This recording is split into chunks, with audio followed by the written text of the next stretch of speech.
আমার দয়াল নবীর পরশে উস্তুনে হান্নানা কান্দে নূর নবীজির বিরহে নবীজির আঙ্গুলের ইশারায় চন্দ্র দুই ভাগ হয়ে যায় ওই নবীজি কান্দেন শুয়ে সোনার মদিনা আল্লাহুম্মা সাল্লি মোহাব্বত নিয়ে পড়ি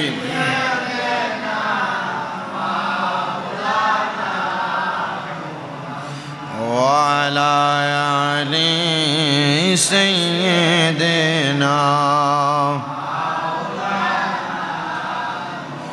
নবীজি আপনার আহলে বায়াত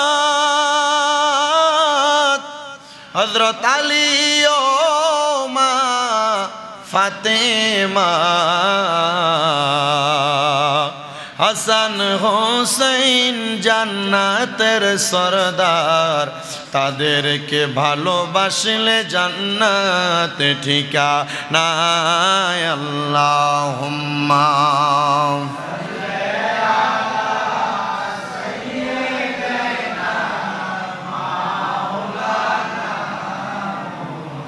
وعلى آل سيدنا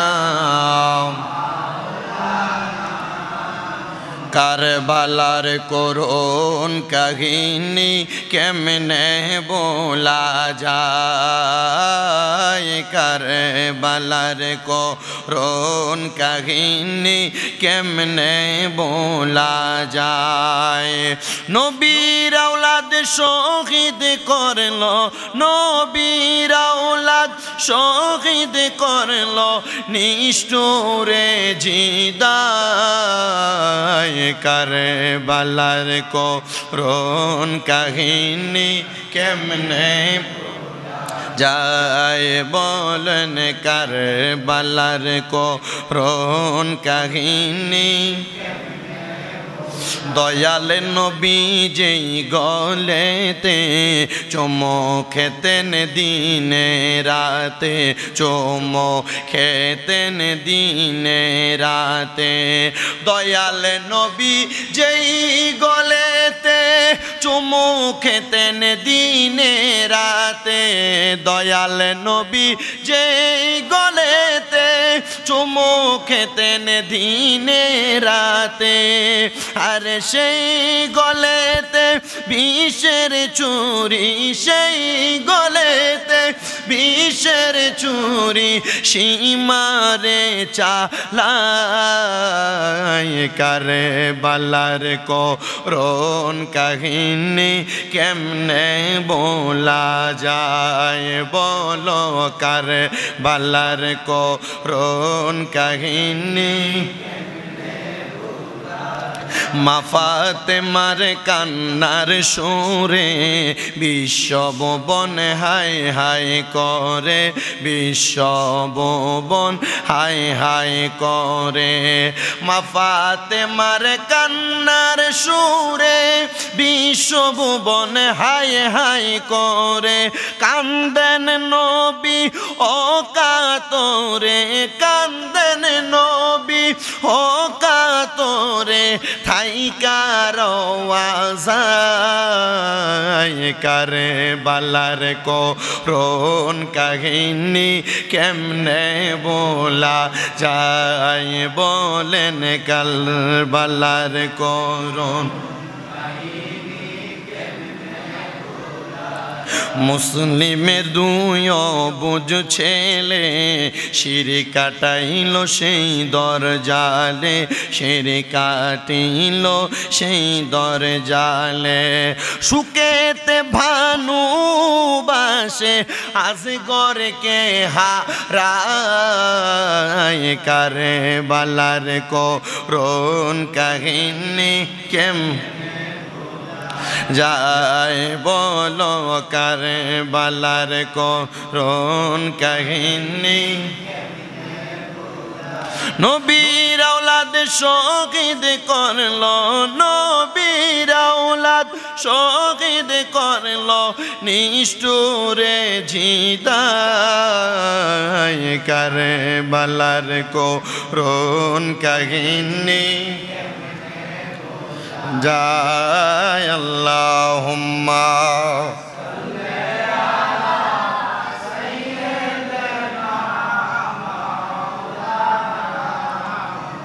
وعلى آله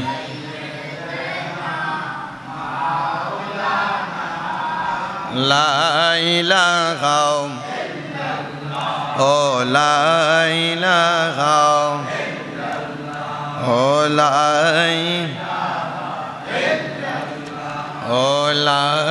إله إلا الله নামাজ রোজা সাইরো না, কেহ মা বাবার খেদমত সাইরো না, আমার নবীর দরুদ ভুইল না, আমার নবীর আমার নবীও তোমায় ভুলবে লাই লাহ লাই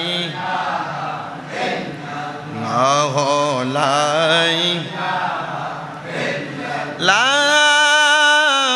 ইলাহা ইল্লাল্লাহু মুহাম্মাদুর রাসূলুল্লাহ সাল্লাল্লাহু আলাইহি ওয়াসাল্লাম। সবাই জবান খুলে মুহাব্বতের আওয়াজে পড়ি আলহামদুলিল্লাহ।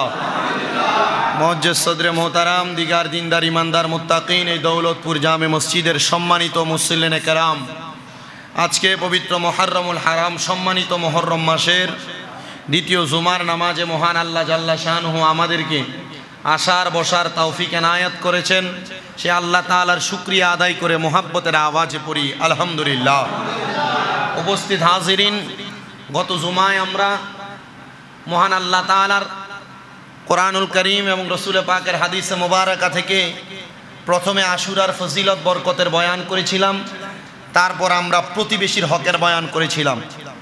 যেহেতু 2 দিন পরে আশুরার 10 তারিখ, মুহররম মাসের 10 তারিখ, আমি আপনাদের কাছে এই মুহররম মাসের 10 তারিখের সবচাইতে স্মরণীয়, সবচাইতে মুসলমানের কলিজায় ধাক কাটা যে ঘটনা, শহাদায়ে কেরাম, নবীর আহলে বায়াত, বংশধরের বয়ান ধারাবাহিকতায় এখন করার চেষ্টা করব। তবে তার আগে আমাদের প্রত্যেকের জেনে নেওয়া উচিত আশুরার দিন কেন সম্মানিত, আর এই দিনকে আশুরা কেন বলা হয়। আশুরা শব্দটি আশিরুন থেকে আগত, যার অর্থ হলো দশম। যার অর্থ কি?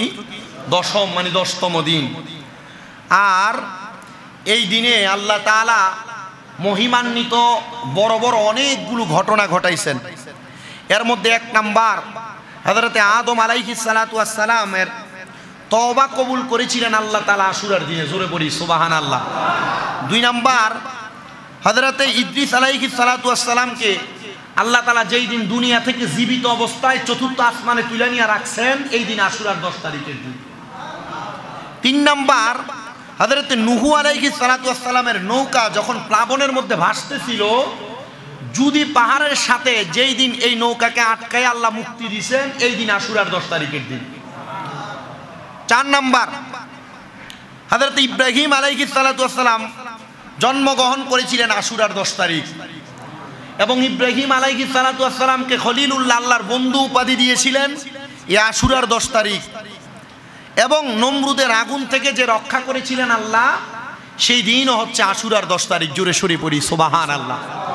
শুধু তাই নয়, 5 নাম্বার, এই দিনে আল্লাহ তাআলা হযরতে দাউদ আলাইহিস সালাতু ওয়াস সালামকে আল্লাহ তাআলা দাউদ আলাইহিস সালাতু ওয়াস সালামের তওবা কবুল করেছিলেন, এবং তার সাথে হযরত সুলাইমান আলাইহিস সালাতু ওয়াস সালামের কাছ থেকে আল্লাহ একদিন ওনার রাজত্ব ছিনিয়ে নিয়েছিলেন। আবার এই রাজত্ব সুলাইমান নবীকে যেদিন দান করছে, এদিনও আশুরার 10 তারিখের দিন। সুবহানাল্লাহ, জোরে পড়েন না। 6 নাম্বার, হযরত আইয়ুব আলাইহিস সালাতু ওয়াস সালামের একটা কঠিন রোগ দিয়েছিলেন আল্লাহ পরীক্ষা স্বরূপ। শরীরের মধ্যে কিরায় ধরে গেছিল, পোকা ছিল কিরাগুলোর মধ্যে। আইয়ুব আলাইহিস সালাতু ওয়াস সালামকে যেই দিন আল্লাহ তাআলা এই রূপ থেকে মুক্তি দিয়েছেন এই দিন আশুরার 10 তারিখের দিন। হযরতে মূসা আলাইহিস সালাতু ওয়াস সালামকে ওনার আম্মা জান জন্মের পরে বাঁচায় রাখতেও কষ্ট হয়েছিল, তো মূসা নবীর মা ওনাকে নদীর পানির মধ্যে ভাসায় দিছে। তো মূসা আলাইহিস সালাতু ওয়াস সালামকে নদীর পানি থেকে ডুইবা যাওয়া থেকে যেদিন আল্লাহ বাঁচাইছেন এই দিন আশুরার 10 তারিখ, মুহররম মাসের 10 তারিখ। জোরে কোন সুবহানাল্লাহ। শুধু তাই নয়, এই আশুরার 10 তারিখে ইউনুস আলাইহিস সালাতু ওয়াস সালাম রে যে মাছে খাইয়া ফেলছিলেন, ইউনুস নবী দোয়া করছিলেন লা ইলাহা ইল্লা আনতা সুবহানাকা ইন্নী কুনতু মিনাজ। এই দোয়া করার কারণে আল্লাহ তাআলা ইউনুস নবীরে মাছের পেট থেকে বাহির করে মুক্তি দিয়েছে আশুরার 10 তারিখে। মারহাবা কা। আল্লাহ তাআলা শুধু ইউনুস নবীকে মুক্তি দেন নাই, হযরত ঈসা আলাইহিস সালাতু ওয়াস সালামকে যে আসমানে উঠিয়ে নিয়েছিলেন আল্লাহ তাআলা, এটাও মুহররমের 10 তারিখ। মারহাবা কোন। এবং হযরতে ঈসা আলাইহিস সালাতু ওয়াস সালামের পরবর্তী আর অনেকগুলা ঘটনা আল্লাহ এই আশুরার 10 তারিখে ঘটাইছেন, কিন্তু তার পাশাপাশি এই আশুরার 10 তারিখ মুহররম মাসের 10 তারিখ নবীজির কলিজার টুকরা নবী নন্দিনী হযরতে খাতুনে জান্নাত মা ফাতেমাতুজ জাহরা রাদিয়াল্লাহু তাআলা আনহার কলিজার টুকরা দুইটা সন্তান, যাদের ব্যাপারে আমার নবী বলেছেন আল হাসান ওয়াল হুসাইনু সাইয়্যিদা শাবাবি আহলিল জান্নাহ। হাসান হুসাইন জান্নাতের যুবকদের সরদার। যে হাসান হুসাইনের আম্মা জান খাতুনে জান্নাত ফাতেমাতুজ জাহরা রাদিয়াল্লাহু তাআলা আনহা, উনি হচ্ছে আল ফাতেমাতু সাইয়্যিদাতুন নিসাই আহলিল জান্নাহ, জান্নাতের মহিলাদের সরদারিনী। যে হাসান হুসাইনের বাবা হযরতে আলী কাররামাল্লাহু ওয়াজহু, যে আলী কাররামাল্লাহু ওয়াজহু হচ্ছেন আল্লাহর নবী বলেছেন আনা মাদিনাতুল ইলমি ওয়া আলিয়ুন বাবুহা, আমি ইলমের শহর, হযরত আলী সেই শহরের দরজা।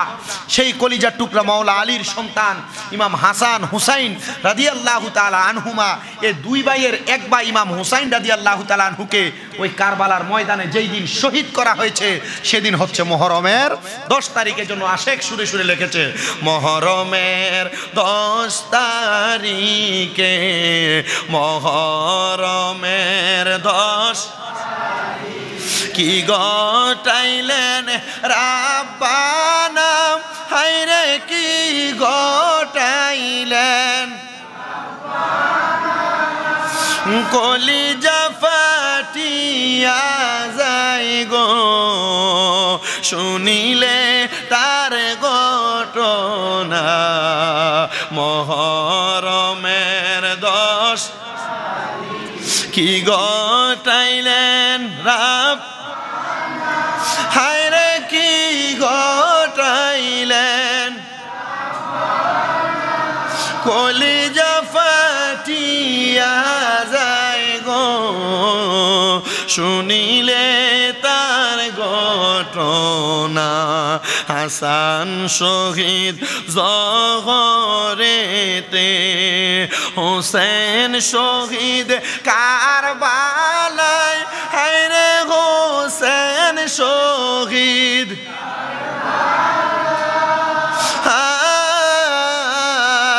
জয়নাল আবদিন হইল গো বন্দি, এজিদা রোজেল খানা। মুহররমের কি গটাইলেন রাব, হায়রে কি গটাইলেন কলিজা ফাটিয়া যায় গো শুনিলে তার ঘটনা।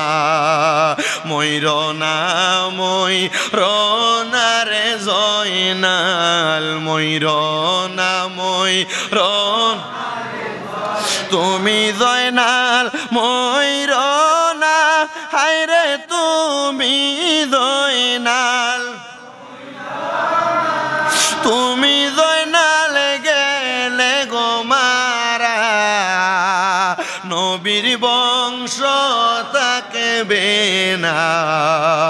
আহারে দোল দোলের গোরা সত্যি করে বলো না, হায়রে সত্যি করে বল, ইমামের শির কেমনে নিল শোনাও তাহার বর্ণনা আহারে লানতের সীমার দয়া কি তোর হইল না ইমামের শির কাটিয়া নিলি পাষাণ মন তোর গল না কোথায় রইলেন মা জননী জান্নাতবাসী ফাতেমা তোমার পুত্র শহীদ হই গো ফুরাতের ওই কারবালায় মা ফাতেমা কেন্দে বলে জান্নাতে আমার হৃদয় ফেটে যায়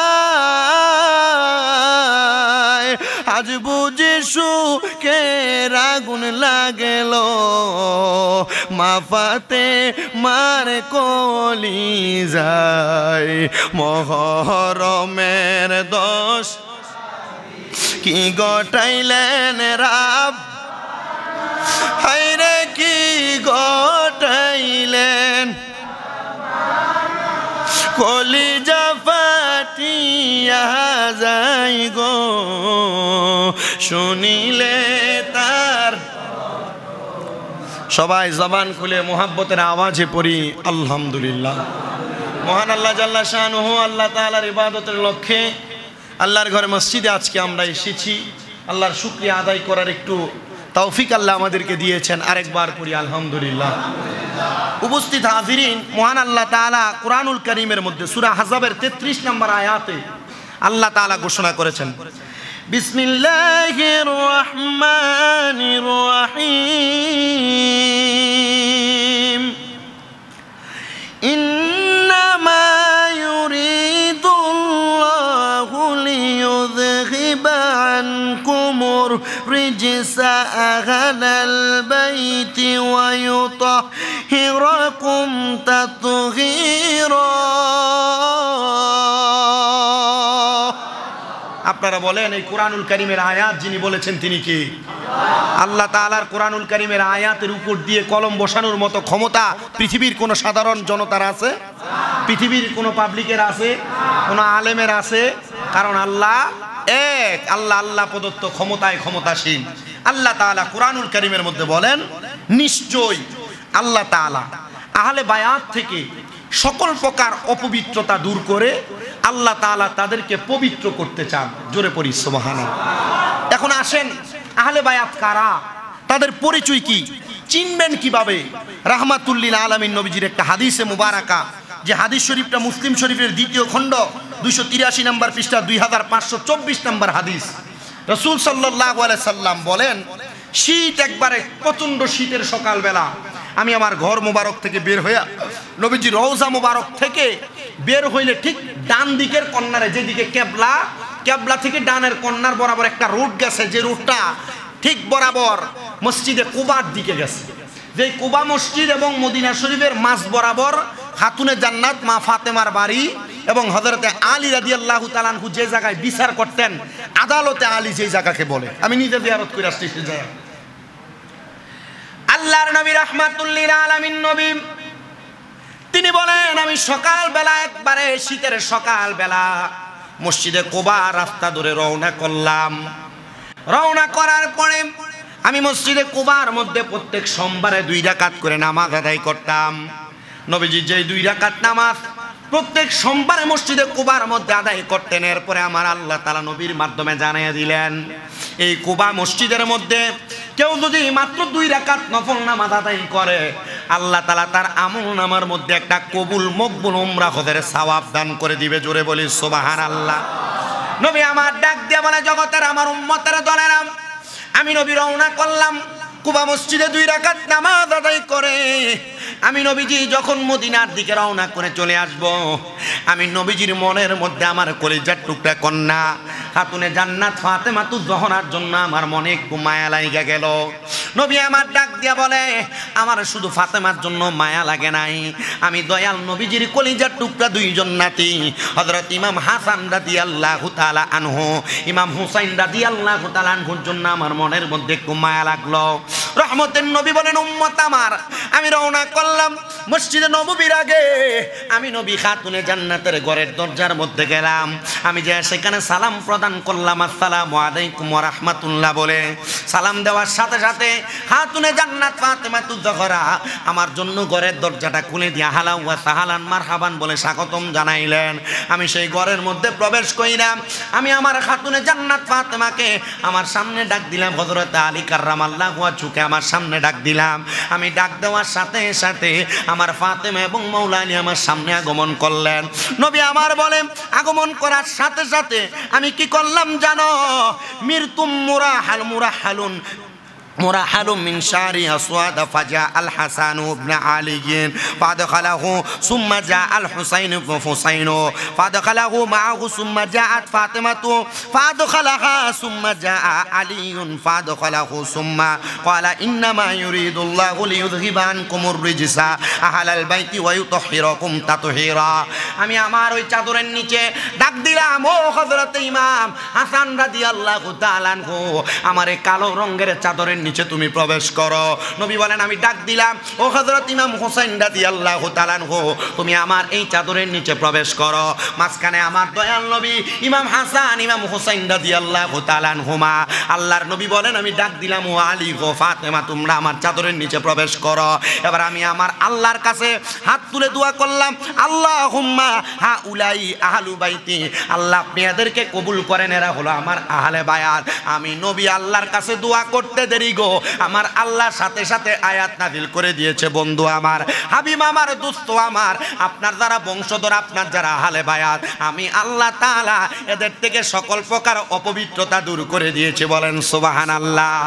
শুধু অপবিত্রতা দূর করে নাই রে আমার মুসল্লিরা, আল্লাহর নবী বলেছে আমার এই আহলে বায়াত হলো নূহ আলাইহিস সালাতু ওয়াস সালামের নৌকার মতো। নূহ নবীর জামানায় প্লাবন হওয়ার কারণে যারা যারা নূহ নবীর নৌকার মধ্যে উঠেছে তারা বেঁচে গেছে, যারা উঠে নাই তারা বাঁচে নাই। আমার উম্মতের মধ্যে যারা যারা আমার আহলে বায়াতকে ভালোবাসবে, ইমাম হাসান আর হোসেনকে ভালোবাসবে, আমি নবী ঘোষণা করে দিলাম এরা নূহ নবীর নৌকার মতো তারা বেঁচে যাবে, তারা মুক্তি পেয়ে যাবে। আমার আহলে বায়াতের মোহাব্বতের কারণে, ভালোবাসার কারণে আল্লাহ তাদেরকে জান্নাত প্রদান করবে। জোরে সরে পড়ি সুবহানাল্লাহ। নবী আমার মনে দুনিয়ার মানুষ শুধু তাই নয়, আল্লাহর নবীর মুসনাদে আহমদের মিশকাতুল মাসাবির 573 নম্বর পৃষ্ঠার মধ্যে একটা হাদিস বর্ণনা। আল্লাহর নবীজির প্রখ্যাত সাহাবী হযরত আব্দুল্লাহ ইবনে ওমর রাদিয়াল্লাহু তাআলা আনহু বলে, আমি একবার ইরাকের জমিনে সফরে যাওয়ার কারণে ইরাকের মানুষ আইসা আমার হজের মাসালা জিজ্ঞাসা করছে। হজের মাসালা একটা আইসা আমার জিগায়, ও হুজুর আপনার কাছে জানতে চাই, আমাদের সাথেরই একজন মানুষ তিনি হজ করতে যাইয়া তিনি একটা মাছি মেরে ফেলছে। হজের ইহরাম যারা পরে, ইহরাম পরার পরে একটা মশা মারা যাবে না, একটা মাছি মারা যাবে না। যদি কেউ একটা মশা মাছি অথবা একটা পিঁপড়া মারে হজের ইহরাম পরা অবস্থায়, তাহলে তার একটা দুম দেওয়া লাগবে, মানে পশু জবাই করা লাগবে। এবার ইরাকবাসী প্রশ্ন করে, ও আব্দুল্লাহ ইবনে ওমর আপনার কাছে জানতে চায়, আমাদের সাথের একজন একটা মশা মেরে ফেলছে, একটা মাছি মেরে ফেলছে। আব্দুল্লাহ ইবনে ওমর চোখের পানিগুলা ছাইরা দিয়া কান্দে আর ডাক দিয়া কয়, এই ইরাকবাসীরা তোমরা আমার কাছে মাছি মারার মাসালার ব্যাপারে জানতে আসছো, অথচ তোমার ইরাকের মানুষেরা আমার কলিজার টুকরা নবীজির নাতিরে তারা জবাই করে মারছে। এরে মানুষ, নবীজি যাদেরকে বলেছে হযরত ইমাম হাসান আর হুসাইন হলো আমি নবীর কাছে জান্নাতের দুনিয়ার ফুল, তাহলে হাসান হুসাইন রে নবী যদি জান্নাতের দুনিয়ার ফুল বলে, নবী কয় শুনো, মান আহাব্বানি ফাকাদ আহাব্বানি, তাদেরকে যারা ভালোবাসবে তারা যেন আমি নবীরে ভালোবাসে। ওমান আবগাদানি ফাকাদ আবগাদানি, তাদেরকে যারা ঘৃণা করবে তারা যেন আমি নবীরে ঘৃণা করে। তাহলে হাসান হুসাইনরে ভালোবাসলে নবীর ভালোবাসা হয়ে যায়। ইরাকের যেই মানুষগুলা হযরতে নবীজির নাতিরে মাইরা মাছি মারার মাসালার ব্যাপারে জানতে আসে, এরা নবীর নাতির মর্যাদা বুঝে নাই। নবীর নাতি নাতির মর্যাদা বুঝে নাই, নবীর নাতির মর্যাদা বুঝে নাই রে দুনিয়ার মানুষের দলেরা। আল্লাহর নবী রাহমাতুল লিল আলামিন নবীর ওই নাতিদের ব্যাপারে মুহররম মাস আসলে আমরা আহলে সুন্নাত ওয়াল জামাতের মানুষ যদি মুহররমের মাহফিল করি, আশুরার মাহফিল করি, কারবালার মাহফিল করি, এমন অনেক দুষ্ট বেঈমান মুনাফিকরা আমাদেরকে বন্ড বলে গালি দেয়, বেদাতি বলে গালি দেয়। শুনো, যারা বন্ড বলে বেদাতি বলে এদের ভিতরে বিবেক বলতে কোনো কিছু নাই। এরা জানে না যেই নাতিদেরকে কষ্ট দিয়ে নামাজ পড়লে নামাজ হবে না। এরা জানে না নবীজির যেই কন্যার ব্যাপারে বাজে মন্তব্য করলে নামাজ যদি পড়ে নামাজ হবে না। নবীর আহলে বায়াতরে কষ্ট দিয়া রোজা রাখলে রোজা হবে না। নবীর বংশধররে কষ্ট দিয়া যত রকমের ইবাদত করে ইবাদত কবুল হবে না। আল্লাহর নবী বলে, কেউ যদি দুনিয়ার জমিনের মধ্যে আমার বংশধরদেরকে কষ্ট দিয়া কবরে যায়, আমি নবীর সামনে যদি তাদেরকে দাঁড় করানো হয়, আমি নবী তাদের চেহারার দিকে ফিরা তাকাবো না, ফিরা তাকাবো না। নবী আমার আর একটা হাদিসে মুবারাকা বলেছে, এই হাদিস তিরমিজি শরীফের 219 নম্বর পৃষ্ঠার 3788 নম্বর হাদিস। আল্লাহর নবী ডাক দিয়া কয়, আমার উম্মতের দলেরা রে, আমি নবী তোমাদের কাছে দুইটা জিনিস রাইখা যাচ্ছি, দুইটা জিনিস।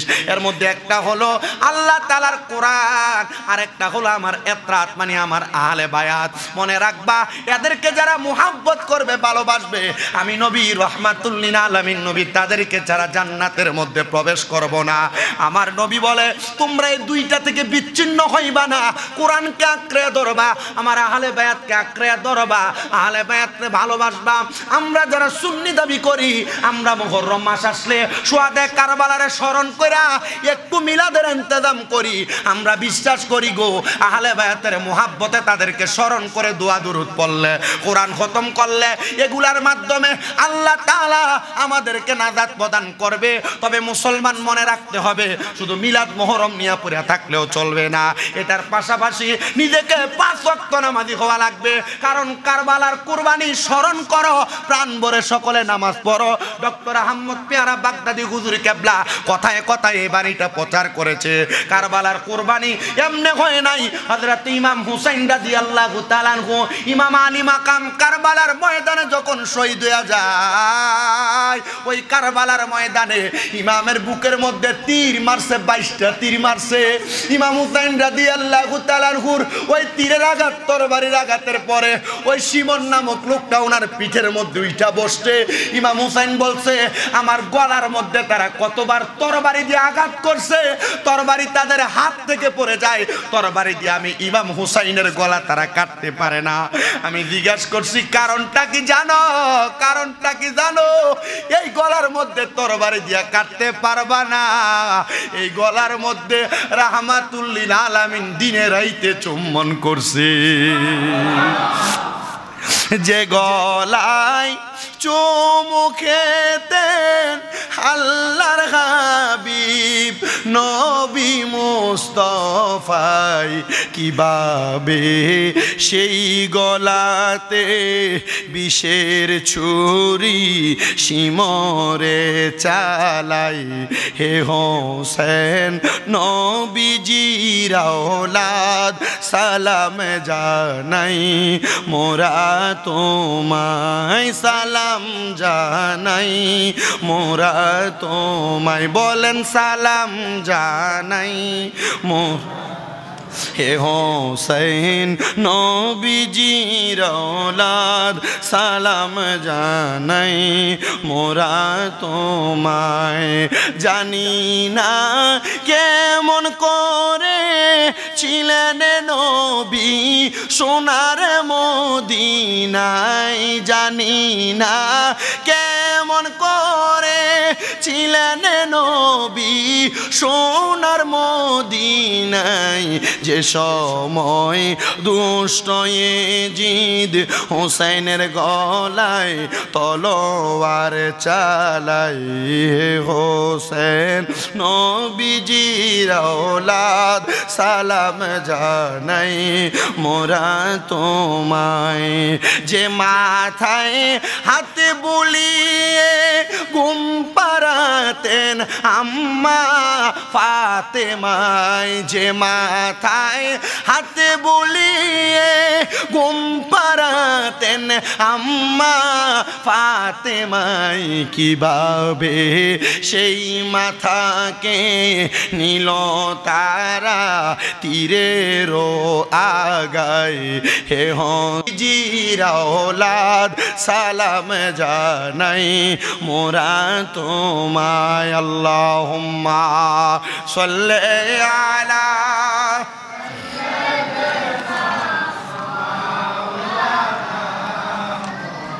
ওয়ালা আলি সাইয়্যিদিনা।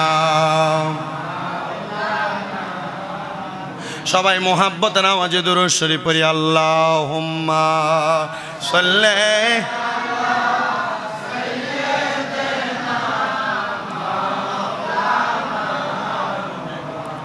ওয়ালা আলি।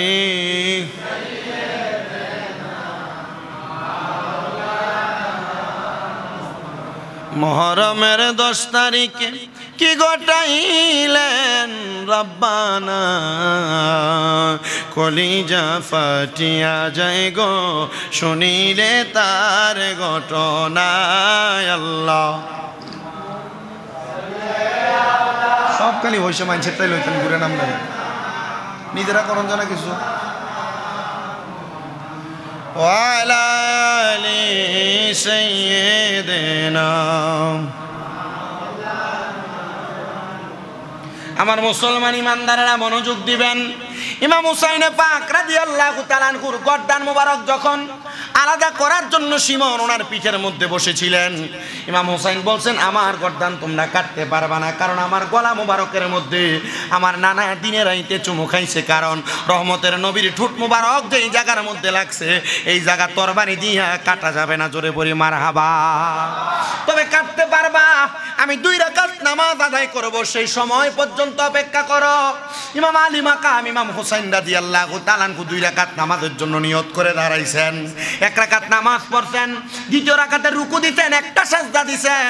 ইবনে জিয়াদ নামক লোকটা দূর থেকে ডাক দিয়ে কয়, ও আমার এজিদের দলেরা, তোমরা যে ইবনে হযরত ইমাম হুসাইন রে তোমরা নামাজের সুযোগ দিলা, ইমাম হুসাইন 2 রাকাত নামাজ যদি পরিপূর্ণভাবে শেষ করতে পারে, আল্লাহর কসম করে বলি ইমাম হুসাইনের তরবারি থেকে তোমরা কেউ বাঁচতে পারবা না, কারণ মুসলমানের শক্তি হলো আল্লাহু আকবরের ধ্বনি। ইমাম হুসাইন রাদিয়াল্লাহু তাআলা আনহু নামাজরত অবস্থায় 2য় সাজদার মধ্যে যাবে, ওনার গর্দানটা আলাদা করে ফেলছে। আর হযরতে আব্দুল ইবনে আব্বাস রাদিয়াল্লাহু তাআলা আনহু একটা হাদিস বর্ণনা করে, তিনি বলে যেদিন 10 মুহররম ইমাম হুসাইন রাদিয়াল্লাহু তাআলা আনহু কুফা নগরীতে কারবালার মধ্যে, আমি আব্দুল ইবনে আব্বাস কাবা শরীফের হাতিমে কাবার সাথে হেলাম দিয়ে একটু ঘুমাইছিলাম। আসরের নামাজের পরবর্তী সময়ে আমি তাকায়া দেখলাম আমার নবীজির মাথার মধ্যে কোনো টুপি নাই, আমার নবীজির বাবরির চুলগুলো এলোমেলো দেখা যায়, নবীজির ঠোঁট মোবারকের মধ্যে ধুলাবালি আর রক্ত দেখা যায়, আমার নবীজির হাতের মধ্যে একটা পেয়ালা। জিজ্ঞাসা করলাম ইয়া রাসূলুল্লাহ, ইয়া হাবিবাল্লাহ, হে আপনি নবীর মুখমণ্ডল, আপনি নবীর ঠোঁট মোবারকের মধ্যে কেন ধুলাবালি দেখা যায়? আমার নবীজি আমি আব্দুল ইবনে আব্বাসকে বলেছে, এরে আব্দুল ইবনে আব্বাস, কেন ধুলাবালি দেখা যায়, কেন রক্ত মোবারক দেখা যায় জানোনি? কারণটা হইল এই মুহূর্তে কারবালার ময়দানের মধ্যে আমার ইমামের গর্দান আলাদা করে দিয়েছে। আমি নবীজি যে ইমামের ঠোঁটের মধ্যে গলার মধ্যে চুম্বন করতাম, আমি রাহমাতুল লিল আলামিন নবী রওজা মুবারক থেকে ইমাম হুসাইনের ঠোঁট মুবারকের মধ্যে চুম্বন করেছি।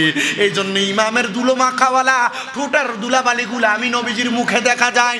ইয়া রাসূলুল্লাহ, ও মায়ার নবী, আপনার হাতের মধ্যে একটা পেয়ালা দেখা যায়, এই পেয়ালাটা কিসের পেয়ালা আপনি নবী একবার বলেন না? নবী আমার ডাক দিয়া কয়, ও আব্দুল ইবনে আব্বাস, এই পেয়ালার মধ্যে ইমাম হুসাইনের রক্ত মুবারক গুলা আমি নবী কাছে কাছে এমন ভাবে নিতেছি, কারণ আমার আল্লাহ তাআলা আমি নবীকে ওয়াদা করেছে, আমি নবীকে বলেছে ইমাম হুসাইন কারবালার ময়দানে শহীদ হয়ে গেলে উনার যত ফোঁটা রক্ত মুবারক মাটির মধ্যে পড়বে, প্রত্যেক ফোঁটা রক্ত মুবারকের বিনিময়ে আমি নবীজির লক্ষ লক্ষ কোটি কোটি গুনাহগার উম্মতরে আমার আল্লাহ মুক্তি দান করবে। জোরে পড়ি সুবহানাল্লাহ। ও বাবা, যে ইমাম হুসাইনের রক্ত মুবারকের বিনিময়ে আল্লাহর নবীজির লক্ষ কোটি গুনাহগার উম্মতরে আমার আল্লাহ তাআলা মাফ করে দিবে। আমরা মুসলমান হইয়া আমাদের তো গুনার অভাব নাই, ওই ইমাম হুসাইনকে বেশি বেশি বেশি স্মরণ করার দরকার আছে না নাই? কথা কয় না, দরকার আছে না নাই? ওই ইমাম হোসাইনকে বেশি বেশি স্মরণ করলে আমরা লাভ হবে না লস হবে? বাবা বেশি কিছু না, নামাজ শুরু হওয়ার আগ মুহূর্তে ইমাম হোসাইনে পাকের স্মরণে দৌলতপুর মসজিদের মধ্যে একটু মিলাদ দোয়ার ইন্তজাম হবে। একজন শুধু দাঁড়ায় করবেন, হুজুর বেশি না, একজন। যে আমি একটা বস্তা চাউল 10 মুহররমের মাহফিলের জন্য আমি একজন দিয়ে দিব। আমার আম্মা নাই, আম্মা কবরে, আম্মা বাইসা থাকলে আমি আমার আম্মার জন্য একটু খানার ব্যবস্থা করতাম। একজন বলবেন 10 মুহররমের মাহফিলের জন্য শুধু একটা বস্তা চাউল দিবেন। আসেননি কেউ? একজন শুধু দাঁড়ায় এখন তো হুজুর আমার আম্মা আব্বা কবরে, আম্মা আব্বার জন্য দোয়া চাই, আল্লাহ যেন আমার আম্মা আব্বার কবরে জান্নাতি খানার ব্যবস্থা করে দেয়। মারহাবা, মারহাবা কন। নাম নাকি তা কাকার? হ্যাঁ, আনোয়ার কাকা। মারহাবা। আমরা আনোয়ার কাকা এক বস্তা চাউল দিবে। চাউল কি আর বেশি লাগবে না? এক বস্তা হইব নি? আলহামদুলিল্লাহ কন। 10 মুহররম এটা আপনারা সবজি খিচুড়ি করবেন, ঠিক আছে? এটা নি, হ্যাঁ দেন, এটা পাঠান। আরেকজন আসছে, এটা দিয়ে সবজিটা কিনে নেবেন। আমরা আলামিন ভাই ওনার ছোট ছেলেটার জন্য দোয়া চাই সবসময়। এ ফোলাটা মারহাবা। এই যে দেখছেন নি, এ ফোলাটা সবসময় এটা ছোট থাকতে থেকে মোটামুটি দেন, বেটার থেকে তার বাপের থেকে